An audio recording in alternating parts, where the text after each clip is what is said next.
Order. Welcome to the Liaison Committee on Monday, the 21st of July 2025. We're delighted to have the Right Honourable Sir Keir Starmer MP in front of us as the Prime Minister to answer questions from chairs of various select committees across the House. Prime Minister, as usual, you would expect us to be on top of our brief. We know that you're on top of your brief, so we don't need the background to every answer. I'm sure you'll just answer the questions that we're asking, and if not, we'll chivvy you along. But I wanted just to start with you seeing what reflections you've got. You've been in post for a year now, and I wondered if you could give us a quick vignette, a picture of what you think the UK, what you want the UK to look like in 3 years' time after the first term or so of your premiership. I want people to feel better off.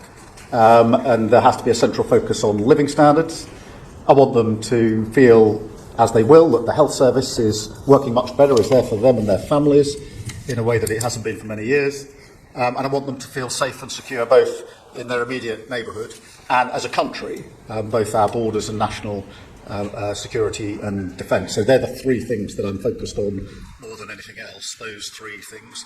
I want them to feel that we've cleared up the mess that we inherited.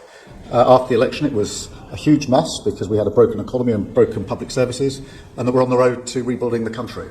Okay, thank you. And what about child poverty? What would you like to see as progress on that? Well, I mean, poverty and tackling poverty and breaking down barriers has to be central to everything that we do. People will not feel better off or safe and secure if we haven't tackled poverty. But I'm very clear in my own mind that we must tackle poverty by putting in the support that is needed, but also break down the barriers to opportunity, because otherwise we won't fix the very deep and complex causes of poverty, and that's why it's central to what we are doing. And it's not a one department issue, it's across all departments, because it is so complicated and deep-rooted. But it's got to be more than just support to deal with poverty as it is today, but also to put in place the measures to ensure that people can get out of poverty and stay out of poverty. And that's why, broadly speaking, the strategy we've adopted has four limbs to it. The first is to increase income, the money coming into people's pockets, if you like, into their household, to decrease costs to them, to strengthen the local support they have, particularly back into work, but in other ways, and to boost financial resilience. And I'm very proud of the fact that the last Labour government drove down poverty, and I'm determined this government's going to as well. Okay, you talked then about working across departments. You've obviously got the missions that you're working towards. What are you personally doing from the centre in number 10 to make sure that those departments work together? Because sometimes in Whitehall you can pull one lever somewhere and it doesn't have the desired effect. It can actually have a perverse outcome. So how are you going to make sure you're stitching those issues together? Well, the first thing is to make it absolutely clear this matters to me, and matters to number 10 is one of the central things that I want to drive, and that our priorities are the three that I set out earlier on. 2, to put in place the cross-departmental working, which is often the most difficult bit, and then to set up the relevant task force. For child poverty, obviously, we've set up a designated task force to look specifically at child poverty, to devise our strategy, and that reports in, so I have oversight of that, so that everybody can see it's a number 10 Prime Minister priority in what we're doing. And it would be your aim to see child poverty reduced by the end of the Parliament? Oh, yes. Thank you. Yes. As I say, the last Labour government got child poverty down, and I want to get child poverty down. Thank you. Florence Eshalomi, MP. Thank you, Chair. Thank you, Prime Minister. You mentioned that child poverty is central to that. For every child to be lifted out of poverty, Prime Minister, will you agree that they need to live in a safe, warm, secure home? Remember the tragic case of Awab Ishaq, the 2-year-old that died in Rochdale in, frankly, unsuitable, uninhabitable conditions of damp and mould. And it's welcome that the new government has set its priority on tackling this issue. Prime Minister, when this new regulation is highlighted and brought in later this year, are you confident that this legislation on tackling damp and mould will be enforceable? Yes, I think it's really important, and thank you for highlighting it, because it was a terrible case. That in this country, in these times, anybody could die in those circumstances. So that's why we made the pledge to put it into law. We put it into law, and we will. I don't think we can simply say that that law on its own will do all the work that is needed. And that is why we've strengthened what we've put in place for standards in housing across the board, including checks on landlords to do things like electricity safety checks as well. So yes, I'm confident that it's the right law. Yes, I think it is enforceable and will be enforced. But I don't think in any of these fields to do with either housing or poverty there's one silver bullet that solves all the problems. Because one of the issues, Prime Minister, you may be aware, is that a number of landlords, including local authorities, are saying that they're struggling in terms of the funding and enforcement to carry out those necessary checks. We've heard that the courts, we know that there's a backlog in the courts in terms of residents bringing forward those cases. So just coming back to that enforceability, Prime Minister, as a lawyer, you know, for anything to be enforceable, it has to have the right protection around it. So just wanting to know if there's been discussions and that interdepartmental discussions to make sure that these cases are escalated when tenants bring them before the courts. Yes, there have been, and one of the ways in which I've set up the work of government is to have key ministers on key commitments reporting in to me for a stocktake on a regular basis, where we go through progress, what measures are in place, etc.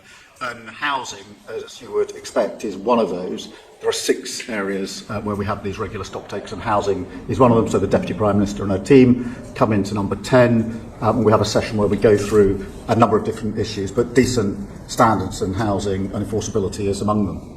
Okay. You'll recall last time we met, Prime Minister, I asked you about the government's decision to freeze the local housing allowance. And coming back to the issue around child poverty, this is an area which is keeping many children and their families in poverty because they cannot afford the rent. The recent data from the local government association responsible for all councils shows that there's a funding gap of around £7 million over the last 5 years. This is a key area pushing many people more into poverty. So I asked you again, Prime Minister, do you think that that was the right decision from a government that's ambitious on tackling child poverty? Look, I think I defend the decisions we've made. Obviously, we head into the autumn. We will get to another budget, and there'll be a chance to look again across the board.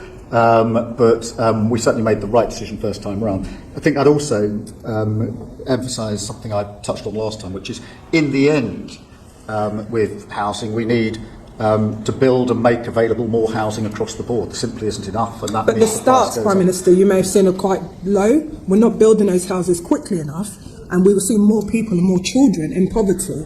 We can't build our way out of this crisis. So in the interim, what more can the government do to help alleviate that poverty? Well, as I say, there'll be a child poverty strategy which we're setting out in the autumn. We will go into the budget in the autumn as well, and alleviating poverty is a priority of mine.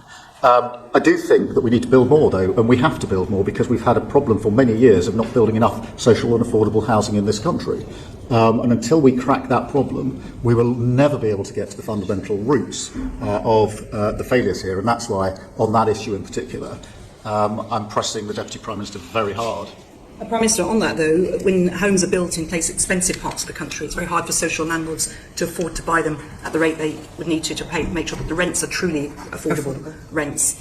So is there anything that on your radar about how you're going to ensure that not just the supply of housing, but the supply of really properly affordable social housing is... Yeah, that's why we've made a commitment within the building commitment for social and affordable housing and put down £39 billion, which is the biggest amount... Over 10 years? Put behind. Well, yes, but... just be clear. Well, I appreciate that, but there is always the duty of government to deal with the here and now, of course, but also to deal with the mid and long term. And one of the big problems, in my view, of the last 14 years is nobody did the mid and long term. So we lived with the ever-decreasing cycle of failure and short-term sticking plaster, and I'm determined that we're going to cut through that.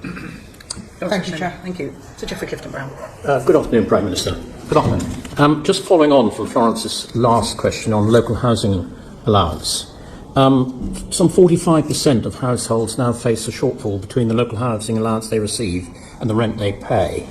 Some local authorities top this up, and that's costing them in aggregate £204 million. But when we did a study, the PAC did a study on this way back in January, your officials at DWP could not tell us what effect the freezing of these local housing allowances would have on increased homelessness, because there must be an effect. Well, I hope that since then they've provided you with a letter or some further evidence. If they haven't, I shall make sure I do after this session. But in relation to homelessness. That is also an initiative led by the Deputy Prime Minister. It's one of the priorities that I've given her, and we have put a lot of money, so £950 million, into more temporary accommodation. That's money straight into local authorities, because often it's a lack of temporary accommodation that is one of the causes of the problem. And overall, we're investing £1 billion in reducing homelessness, and that involves a lot of preventative work. So there is a central focus on homelessness, quite a lot of money being put behind it, but particularly focused on this question of temporary accommodation available to local authorities.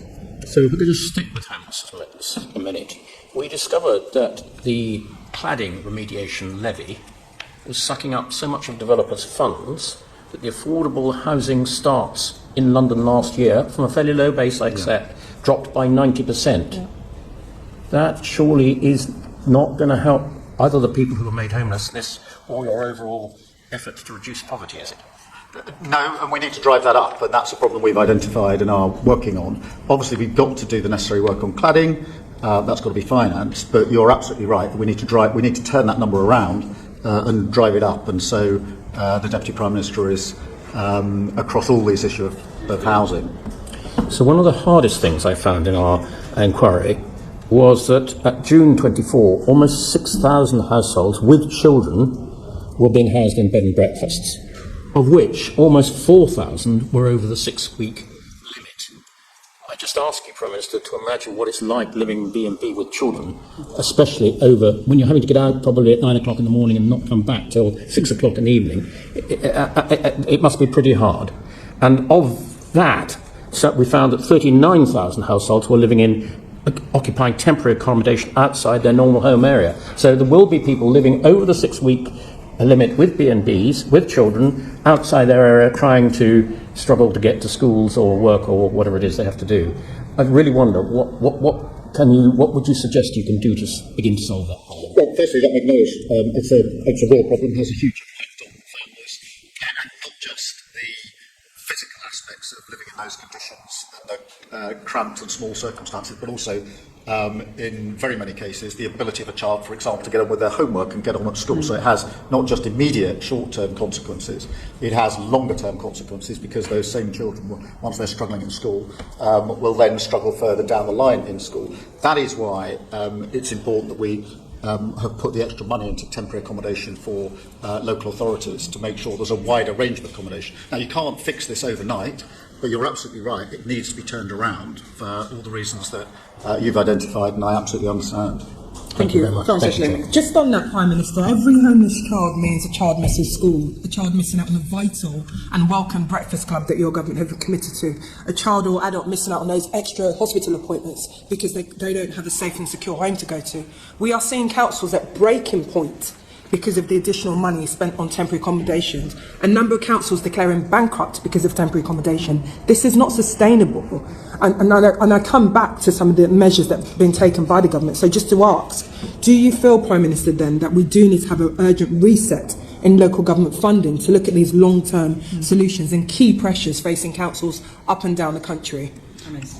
Yeah, I mean, firstly, let me say we have put £1 billion into homelessness. That is a huge amount, more than any government's put in for a very, very long time, for precisely the reasons that have been identified by this committee. So there's an absolute commitment on homelessness, and the money was put there in the budget and the spending review to make good on the commitment on homelessness. On the wider question of local authority funding, yes, I do think it needs a review. I've long thought it needs a review, amongst other things. We need multi-year settlements. There are no end of local authorities that say to me, because it's a year-on-year allocation of money, we can't use the money as effectively as we might otherwise be able to do. I don't know how many local authorities who say to me, until you fix, as we are now doing, the no-fault eviction problem, you'll have a homelessness problem, and the bill will be picked up by local authorities. That's why we brought in the provisions to get rid of no-fault evictions. So I absolutely agree with you. This needs review, it needs change. We've started the process of change, and they would be, as it were, the top contenders that, for me, of what we're getting on with to bring about a material change as quickly as we can. Okay, that's good. So it'll be good to know when we'll expect to see some of those changes and the extra investment, and if it's something that... Well, the investment in homelessness has gone in already. I mean, the money's been made available. When do you expect to see a change? Well, as soon as